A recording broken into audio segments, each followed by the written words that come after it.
Semalam aku nonton anime Frieren lagi untuk kesekian kalinya. Dan iya betul, aku overthinking. Dan hasil dari overthinkingku itu kayak aku pengen mengenali lebih dalam lagi tentang bagaimana karakter Frieren ini dibentuk. Atau gampangnya aku pengen melihat bagaimana cara pola pikirnya Frieren. Terus pertanyaannya adalah, apa aja dampak dari kehadiran penyihir hebat ini di anime?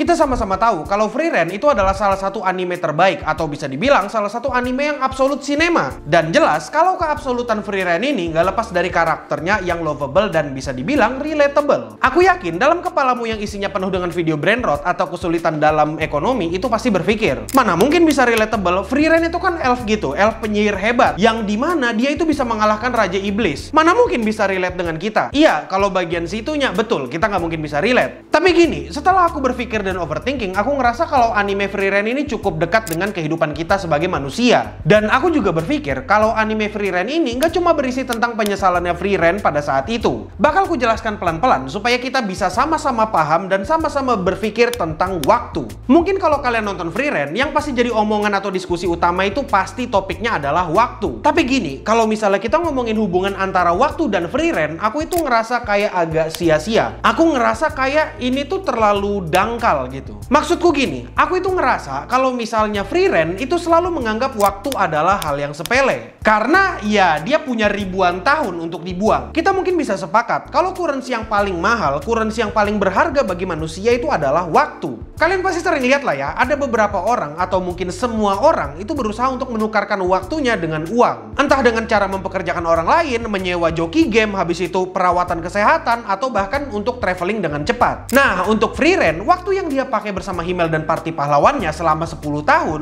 baginya itu cuma kayak kedipan mata doang. Gak kayak kita manusia, waktu 10 tahun hidup itu menurut kita panjang banget. Entah itu jatuh bangun, ketemu orang baru, pengalaman sedih, pengalaman senang, dan ada banyak yang lainnya. Nah, dengan perbedaan perspektif waktu antara kita sebagai manusia atau Himmel sebagai manusia dan Frieren sebagai elf, itu adalah alasan kenapa ketika Frieren berada dalam party pahlawan, dia nggak banyak bergaul, bahkan nggak tahu hal-hal kecil dari teman-teman satu partinya. Karena ya nggak kayak kita yang menganggap 10 tahun itu adalah waktu yang panjang. Bagi Frieren, dia menganggap semua event itu cuma kayak sekedar lewat doang. Dan setelah dia kehilangan Himmel, dia langsung sadar kalau selama ini dia tuh cuma ngebuang waktu yang sering dianggap berharga sama orang-orang. Aku sendiri sebenarnya sadar dan aku juga ngerasa kalau kita diskusi atau menginterpretasikan anime Frieren sebagai waktu, menurutku diskusi itu dangkal dan sebenarnya masih ada banyak hal yang bisa kita bahas dari anime Frieren. Dan itu kenapa aku bakal membahas anime Frieren dari angle lain, yaitu terisolasi. Untuk menggambarkan seberapa terisolasinya Frieren dari waktu atau dunia, aku mau kau membayangkan sesuatu. Kau pernah nggak ngerasa lagi ada di tempat yang ramai atau penuh dengan temanmu, tapi di saat yang bersamaan kau ngerasa kayak kesepian? Kalau misalnya iya, selamat, karena itu adalah perasaan Frieren yang ngerasa terdiskonek dari dunia. Dia ngerasa asing dengan teman-temannya sendiri. Dia nggak bisa relate dengan teman-temannya karena ngerasa petualangan yang dia alami atau dia jalani itu cuma sebentar. Dia merasa masih bisa dilakukan nanti, atau dia juga ngerasa kalau nggak ada urgensi untuk melakukan itu semua. Dan semua perasaan itulah yang membuat Frieren selama ini menjadi terisolasi. Ada satu episode yang isinya Fern ngajak Frieren untuk ngelihat matahari terbit. Terus di episode itu kita juga dilihatkan satu flashback. Dalam flashbacknya, Frieren pada saat itu nggak mau menerima ajakan pahlawan Himmel untuk ngelihat matahari terbit. Karena pada saat itu dia merasa bisa melakukan itu kapan aja. Dan akhirnya dia sadar kalau selama ini dia sudah melewatkan pemandangan yang indah. Terus ada contoh lagi yang ku interpretasikan sebagai Frieren yang disconnect dengan dunia atau teman-teman yang ada di sekitarnya. Di episode 1 kita ngelihat Frieren dan teman-temannya yang masih muda ngelihat hujan meteor yang bakal terjadi 50 tahun sekali. Terus Frieren dengan entengnya ngomong kayak, ayo kita lihat lagi, aku tahu tempat terbaik untuk ngelihat hujan meteor itu. Di sana kerasa banget perubahannya. Semuanya jadi tua dan lebih lambat kecuali Frieren. Nah, itu tadi beberapa contoh yang memperlihatkan kalau Frieren itu terdiskonek dengan teman-temannya dan dunianya. Contoh lain yang memperlihatkan kalau Frieren itu terisolasi nggak cuma sampai situ, tapi masih ada beberapa contoh lainnya. Kayak misalnya dalam flashback, Frieren digambarkan sebagai sosok yang pasif. Waktu temannya bersenang-senang atau cuma sekedar berbagi cerita, pada saat itu Frieren cuma mengamati kegiatan mereka. Frieren di sini bukan berarti dia nggak peduli dengan teman-temannya, tapi dia lebih ke arah merasa kalau fase kehidupan manusia itu sangat-sangat cepat buat dia yang punya umur panjang. Selain itu, Frieren juga ngerasa kalau kehidupan itu cuma kayak siklus deretan antara pertemuan dan perpisahan. Dia udah sering kehilangan orang di sekitarnya, dan itulah yang membuat hatinya menjadi lebih batu. Bisa dibilang, Frieren itu adalah orang yang secara fisik ada, tapi secara jiwa dia nggak ada. Dan semua pemikiran Frieren yang merasa kehidupan itu cuma kayak siklus, gak ada poinnya untuk berhubungan dengan manusia, itu akhirnya berubah setelah Himmel meninggal. Dia akhirnya sadar kalau berhubungan dengan orang itu penting,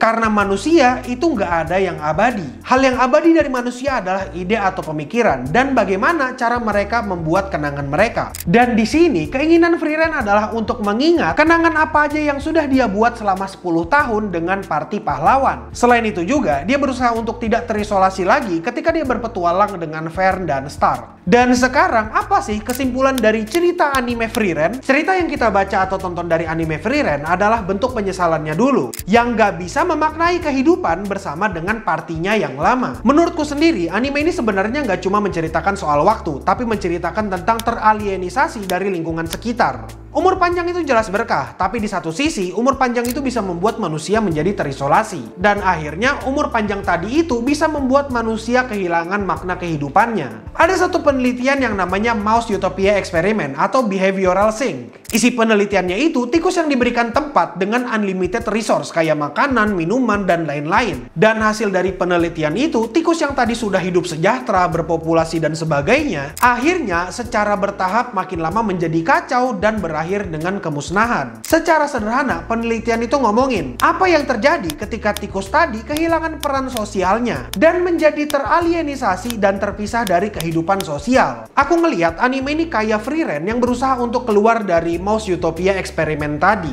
dengan cara dia menelusuri ulang perjalanannya dan mencari makna hidup bersama partinya yang baru. Di era sekarang, aku yakin beberapa di antara kalian juga cukup relate dengan Frieren. Kayak misalnya, aku yakin kau pernah ngerasa nggak relate dengan orang-orang, atau ngerasa nggak paham dengan sesuatu yang baru, atau bahkan ngerasa nggak simpati dengan generasi yang ada di atas atau yang ada di bawahmu. Dan itu kenapa kau mungkin nggak peduli dengan apa yang terjadi dengan sekitarmu. Dengan kata lain, kau menjadi apatis. Itu kenapa aku menganggap karakter Frieren ini akan menjadi relatable dengan orang-orang, termasuk kau salah satunya. Dan sekarang pertanyaannya adalah, apakah kau mau keluar dari Mouse Utopia Experience atau enggak?